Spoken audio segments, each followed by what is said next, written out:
Buenas tardes, buenos días, buenas noches, apreciados y estimados hermanos. Queremos analizar en esta oportunidad la historia de Abel y Caín, parte 2. Queremos orar para que Dios nos dé sabiduría al analizar este tema que se encuentra en los anales de la historia.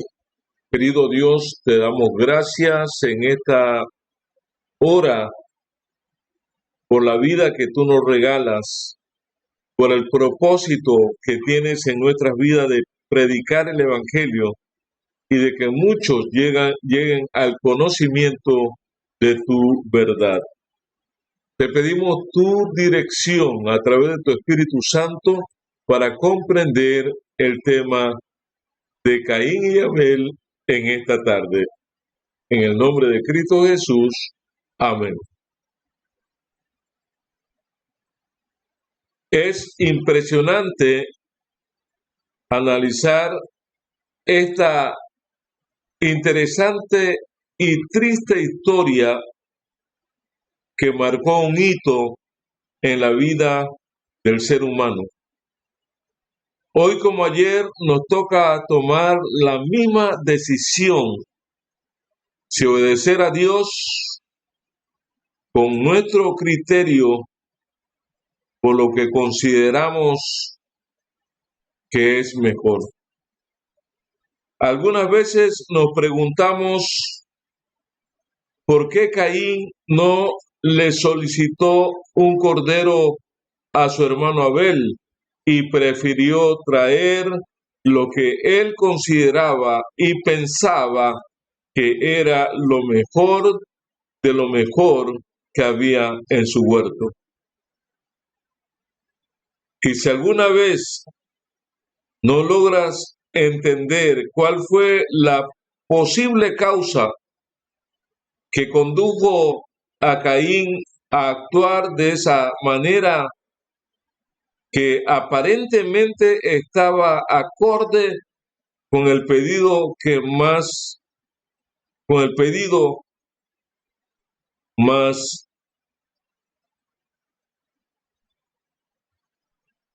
no estaba de acuerdo a la voluntad de Dios.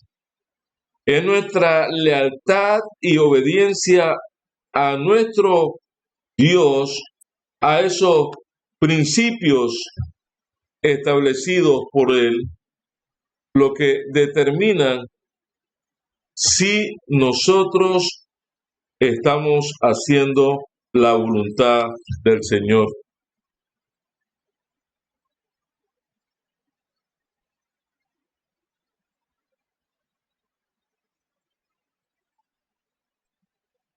Una vida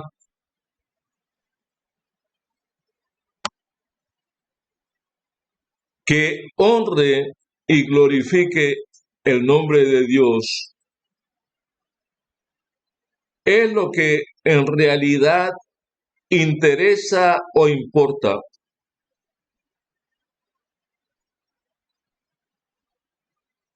Y alguna vez no logramos entender cuál fue la posible causa que condujo a Caín a actuar de esa manera que aparentemente estaba acorde con el pedido, mas no con la voluntad de Dios, porque la voluntad de Dios es nuestra lealtad y obediencia, nuestra entrega sin reserva para que Él realice una obra tremenda, incluyendo nuestro crecimiento en la gracia y en el conocimiento de Cristo Jesús, su Hijo amado.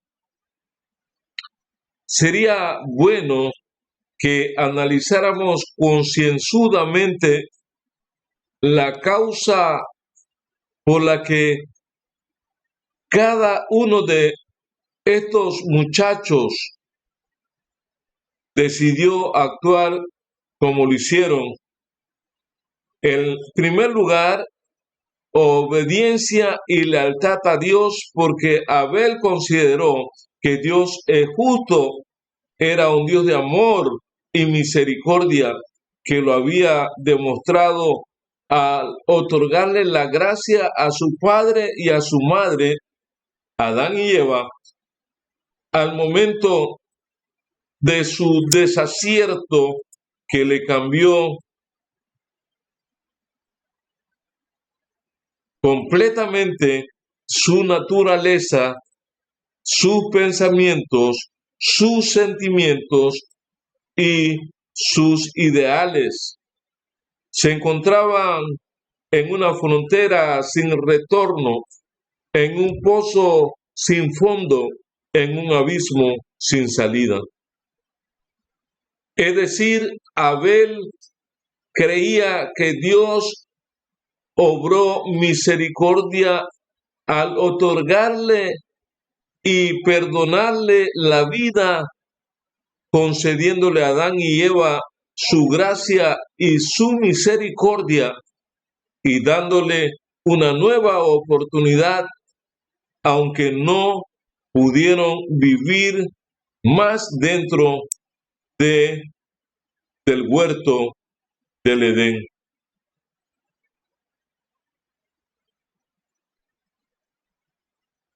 Merecían morir y sin embargo Dios, amante y misericordioso, le extendió la vida, y esa era la causa y razón por la que Abel siempre vivía agradecido con ese Dios, y cuando él le pidió una ofrenda de un cordero de un año perfecto, fue un cordero macho de un año y perfecto, lo mejor que había en su rebaño, lo que le llevó a Dios, le llevó esa ofrenda como muestra de su gratitud por ese amor inmensurable, inescrutable, que había hecho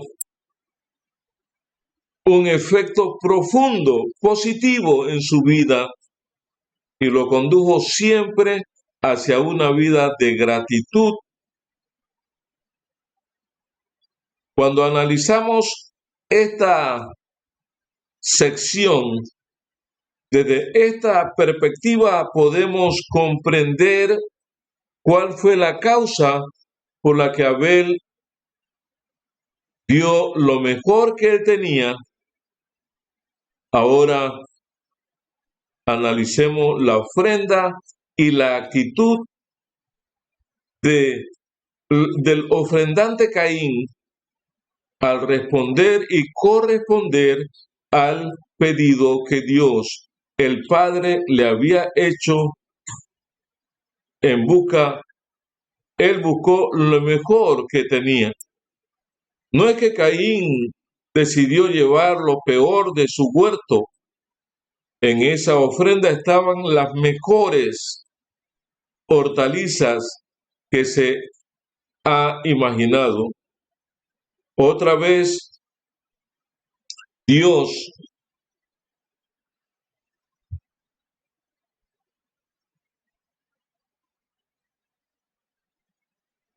habla con Caín.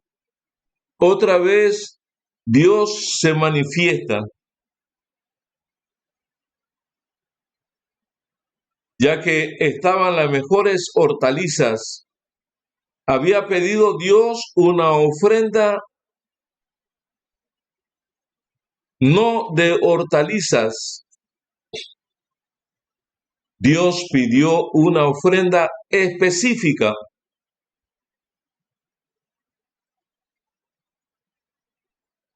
Y Caín no respondió a la voz y a la orden de Dios, sino que llevó lo mejor de sus hortalizas. Pero esta vez Dios estaba pidiendo que le llevaran un cordero de un año, macho, perfecto, sin defecto. No bastaba con que aparentemente Caín había elegido de su huerto lo mejor que él tenía, y al analizar los motivos solo se puede llegar a una conclusión. Caín, como también Abel, conocían la historia de la causa por la que sus padres no vivían más en el huerto del Edén, porque ahora estaban sufriendo sus consecuencias, estaban apartados de el huerto. Dios los había sacado, y a partir de ese momento su padre le contó la historia. Desde ese instante en adelante, en su interior empezó a sentir sentimientos, cierto rechazo hacia Dios, considerando que Dios había sido injusto al haber expulsado a sus padres Adán y Eva del huerto del Edén. Aún más al contemplar que querubines con sus espadas desenvainadas se encontraban en la entrada de la belleza de las puertas del Edén. Y cuando Dios lo convocó para presentar una ofrenda con las especificaciones exclusivas de un Dios perfecto, Caín manifestó su desacuerdo por hacer la voluntad de Dios. Imperó y manifestó Caín su desacuerdo. La expresada voluntad de Dios no imperó, y de esa forma Dios nunca puede aceptar la ofrenda, aunque aparentemente sea la mejor del huerto. Y se encontraba Caín en esa disyuntiva. Si Dios podría aceptar esa ofrenda.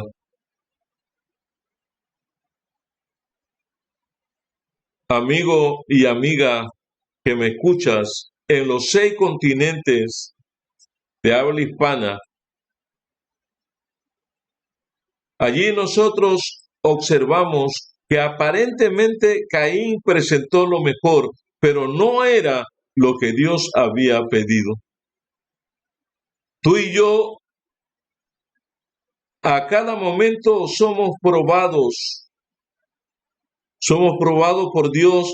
Debemos un culto que sea nuestro cuerpo como sacrificio santo y agradable a Dios, que es vuestro culto racional.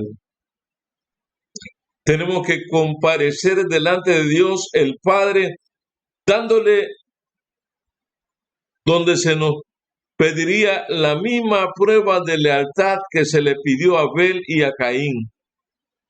De ahí entonces que vale la pena recordar aquellas palabras tan significativas y profundas que encierran el principio de la entrega y lealtad a Dios en las palabras de Elena White, cuando dijo: a Dios el mundo necesita de hombres y mujeres que no se vendan ni se compren. Hombres y mujeres que sean sinceros al deber, como la brújula al polo. Hombres y mujeres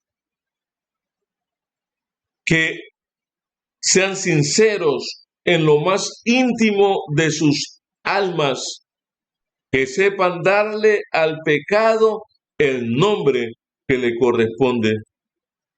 De esta forma, mi hermano y mi hermana, amigo y amiga que me escuchas, cuando estás escuchando esta reflexión o si alguna vez la has leído, muy pronto te tocará y nos tocará elegir de qué lado estamos y debemos recordar que Dios conoce lo profundo de nuestros corazones. A ser convocados sea con el fin de glorificar y honrar su precioso y maravilloso nombre.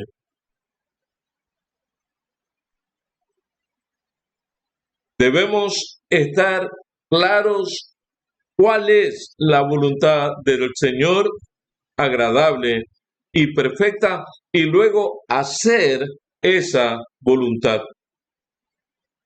Esta historia triste de los anales de la historia simplemente nos hablan de esos dos tipos de personas que se encuentran al final del camino, al final de la historia.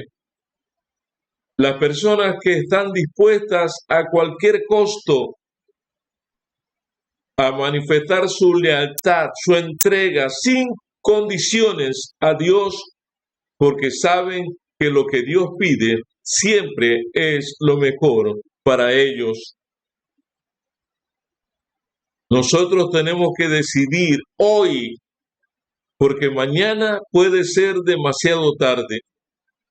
Hoy alguien expresó en cierta oportunidad lo siguiente: el que sangra menos en tiempo de paz, sudará menos en tiempo de guerra. O si lo quiere decir al revés, también puede: el que suda más en tiempo de paz, sangrará menos en tiempo de guerra. Hoy es una aparente paz de oportunidad para que el cristiano se prepare a cabalidad y tome la firme determinación en gratitud por todo cuanto Dios ha hecho en su vida y por el milagro sobrenatural que cada mañana al levantarse Dios expresa, dándole ese toque y diciéndole: te estoy dando una nueva oportunidad de vida y aquí un verdadero milagro, porque el único que tiene poder para dar vida se llama Dios. Y esta es la vida eterna en San Juan 17:3, que te conozcan a ti, el único Dios verdadero, y a Jesucristo, a quien has enviado. Mis hermanos, en esta hora nos gozamos, a la vez que nos entristecemos por la decisión que tomaron especialmente Caín, personas que acababan de salir de las manos de Dios, tomaron decisiones equivocadas, pero algunos recapacitaron y volvieron, y eso es lo que significa el arrepentimiento. Es cambio de dirección, es sentir dolor por el pecado cometido y nunca más volverlo a cometer. ¿Cuántos en esta hora quieren decirle al Señor como Abel: vivo sumamente agradecido por tu gracia, por tu amor y por tu misericordia? por todo lo que tengo, por todo lo que soy, te lo debo a ti, y mi anhelo es ya no estar esperando que el Edén sea restaurado, sino entrar a la Canaán celestial contigo para presenciar la creación del nuevo mundo para las personas sin pecados que hacen tu voluntad y que tú quieres depositar para que poblen, para que multipliquen y para que embellezan la tierra con su presencia y con el trono de Dios. Si ese es tu deseo, yo te invito en esta hora que inclinemos el rostro y busquemos a Dios con una oración de gratitud por lo bueno y lo maravilloso que Él es y que Él ha sido. Querido Dios, gracias porque tú eres bueno y porque para siempre es tu misericordia. Estamos en diferentes trincheras, realizando diferentes profesiones, pero con un solo objetivo, y el objetivo es predicar las buenas nuevas de salvación y preparar a un mundo para el encuentro con Cristo Jesús. Si mis estudiantes escuchan este tema, que se puedan gozar en tu palabra y que se puedan llenar de esperanza. Igualmente los colegas, profesores, los pastores, los hermanos, los predicadores y los amigos en los 6 continentes de habla hispana, que este mensaje pueda llegar hasta su corazón, a sus corazones sedientos, y que este mensaje de tu palabra sea un oasis en medio del desierto. En el nombre de Cristo Jesús. Amén.